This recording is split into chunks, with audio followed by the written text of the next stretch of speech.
let us go to the place that benefits from the preceding 100 years. That is, the place to which all these lines lead us. In this case, all the roads lead us to Florence, not Rome. And in all these roads that we just talked about, history, scholarship, language, all these roads lead toward Florence in the year 1400. Dante's a Florentine, Petrarch's a Florentine, Boccaccio's a Florentine, and other figures in the 1400s will be Florentines who will take advantage of what has already been done in the 1350s, 60s, 70s. And so in Florence will begin all of these different forces that have been unleashed in that second half of the 14th century. In the second half of the 14th century, Europe goes through a cultural, political, religious revolution, all countries. And in some cases, they're real revolutions. In some cases, they're revolutions in the streets. So here's a picture of Florence up on the hill on the south side of the river. That's Piazzale Michelangelo. If you go to Florence and you want to take this picture, that's where you go to take this picture. And as we look at our picture, let us now begin to talk about the forces that will be advanced and deepened and enriched here in Florence, the forces that lead us to the modern world. And all these forces will be visible in Florence between 1400 and 1500. And for that reason, we see Florence as the beginning of the modern world, the beginning of modern society, the beginning of the Renaissance itself, which is a phase of the modern world, and the city that advances many of these things. So here's our picture of the city. There's our precursor, Francesco Petrarca, the precursor of the Renaissance, the precursor of the modern world. And up on the right side is Filippo Brunelleschi. And you all know about Brunelleschi and his dome on the cathedral, 1377, 1446. And so it is Brunelleschi who stands for this cultural revolution that is in Florence, happens in Florence, is advanced because of Florence, happens in the city of Florence. And so now let's just talk about some of the things that happen in this huge transition from the medieval world to the modern. We all know we're in the middle of it. We all know that transitions take hundreds of years, 100, 200. So we all understand that. So any one of these things isn't all on the same day, same date. But as we talk about them, they're all happening between 1400 and 1500 in Florence. So it's amazing when you think about it that this relatively small city of 100,000 would be the home of so many important changes in Western civilization. All of these changes are going to take place here in this 100 years. So first, number one, the creation of the modern state. Creation of the modern state. And when we say the modern state, we mean something different than a medieval state. We mean something different than a king and a queen medieval state. We mean a modern state that works with a civil service and has a structure of leadership that includes and usually is based on elections. So we have that up there. Florence is such. It is going to elect its officers. It's going to elect its councils. It's going to have a very large civil service doing all kinds of jobs that modern states do. Of course, Florence is still medieval in many ways. There's no question about that.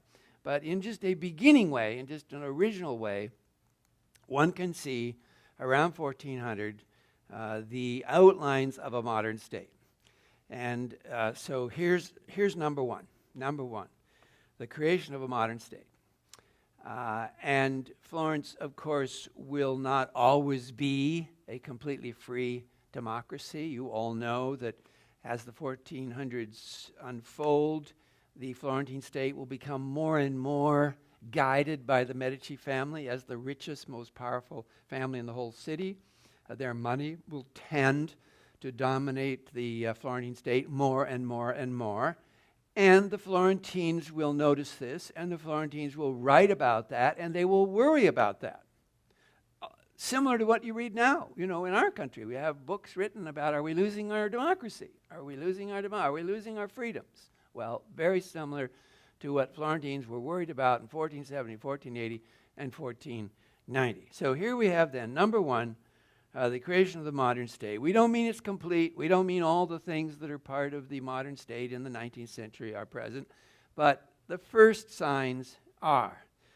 Number two, creation of the modern tax system. This is something you all love so much. Admire, love and admire. So here is another aspect of Florence that's modern, creation of the modern tax system. It was called the catasto at the particular moment that Florence sets up a unique tax collection system, 1427. One of the great things about Florence setting up the catasto in the 1420s was that all the records are still there. All the records of the catasto in Florence in 1427 are all there in the Archivio di Stato in Firenze, the Archivio di Stato. So you can go in there and you can look up the tax statements from people who were alive in 1427, like Masaccio, our painter. We're going to see Masaccio tonight. And so you can go and look up his little declaration of what he had and, you know, how many things he had in his kitchen, how many things he had in his garage, and how many things he had in his... Because that's what everybody in Florence did at this point, 1420. They made a little declaration of wealth, to the government of Florence. And then the Florence they got a little percentage of that, see? So it might say 1% of all that you own, we get this year. So if your estate was 100,000 florins, you would owe the city one florin. Of course, usually it was way more than that. And so this is the beginning of the modern idea that the state should have the right to collect a tax from everybody in its society, that it was the responsibility of everybody to contribute to the running of the state. Now, you're all going to say to me, well, how did they get money before? Well, through most of history, most governments, way back to the BC period, got most of their tax revenue by excise taxes, meaning maybe a gate tax. Maybe you came to the gate with a donkey loaded down with straw, and so then the man at the gate tax collector would say, well, your donkey with the straw is worth 10 florins, so you owe us, 1. Or the port. If you ran a port, if you're Pisa and you have ships coming into your port, then your ship would come into the port and a tax collector would come on board and they would look it all over and they would say, well, on the board you have 100 wolves that are all worth, 100,000 florins or whatever, and so you owe us X. You owe us 1% of the value of all those wolves. And so it went all through history, all the way back to Rome. Most taxes were collected that way, excise tax, an old-fashioned way to do it. Very inefficient and full of corruption, because you can imagine how easy it is to be little local Mr. Schmucks who runs the bridge concession, right? He runs the little bridge concession out in some podunk someplace, and everybody who crosses is supposed to give him one, one little coin, and then he reports to the government once a month how much he collected. Well, let's say he collected 100, and he tells the government he collected 90. He lies. I know that's shocking to think that anybody would do that. But that's what everybody did. Everybody who collected taxes lied and collected 100 and gave the government 90 or whatever it was. So excise taxes are very inefficient because, as you know, everybody has to collect them for you. If you're the government, everybody else is having to collect all your taxes. So they set up a modern tax system whereby everybody in the city would declare on a document what they were worth. Then they would pay a little percentage. The government could set the percentage, and it became the catasto. And so that's the beginning of a modern tax system. Now, how did everybody before, how did they get well, often in a feudal system, there were no taxes, that is, government taxes. It was you promised to support the king, you promised to bring your troops to the king's aid, and all of this was going on in terms of feudal armies and the king and the duke. And so this is a modern system. This is a creation of a modern system for a primarily urban society, particularly a city like Florence that's concentrated and together, and you ask everybody inside your city to pay their share. Number 3. Creation of the modern diplomatic system. Now you're going to think, big deal. Well, it is a big deal because the invention of the diplomatic system means that essentially you're creating the modern state system. You are creating an international system in which you are saying, and all of the states who cooperate with you are all saying, we are all members of the international community, and we will all abide by the rules and the laws that we set up for the diplomatic exchange between states. So the setting up the diplomatic system of Europe, which happens in the 15th century, is the beginning of the modern state system. It's not just the diplomacy, that's important, and it's not just the diplomats, that's important. But what's even more important is that you're saying publicly, jointly, we are in the process of setting up the modern state system, and that's approximately something circa 1400. And who takes the lead in setting up the diplomatic system of Europe? Somebody want to guess? Anybody in this class like to take a guess?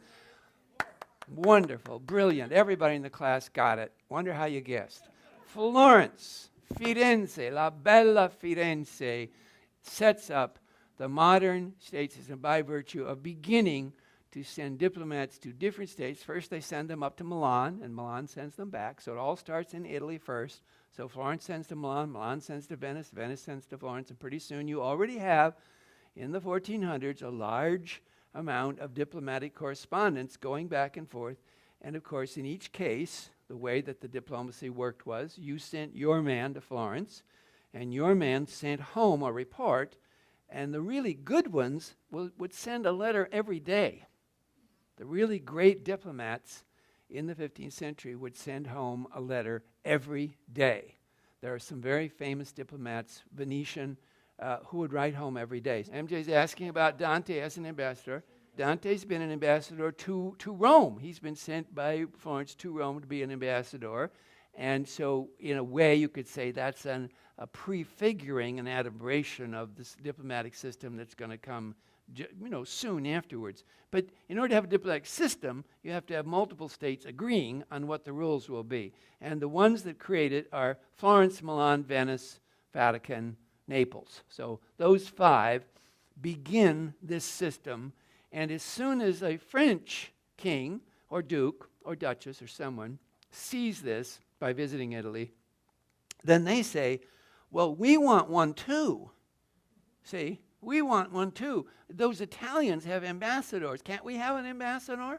And the king would say, sure, we can have an ambassador. So then the king of France would set up a whole thing. He'd say to his prime minister, his head of his government, he'd say, send up a French ambassadors to Italy. So send a French ambassador to Milan, send one to Venice, send one to Florence, send one to the Vatican, and bang, now you have Italian ambassadors to France and French ambassadors to Italy. Of course, right away the English join in, German courts join in, Spanish, and pretty soon. By 1500 you have this all over Europe. By 1500 you have a complete understanding of diplomatic community, of legations, how the legation is extraterritorial, so therefore the city of Venice can't just charge into the German legation. The building is still standing.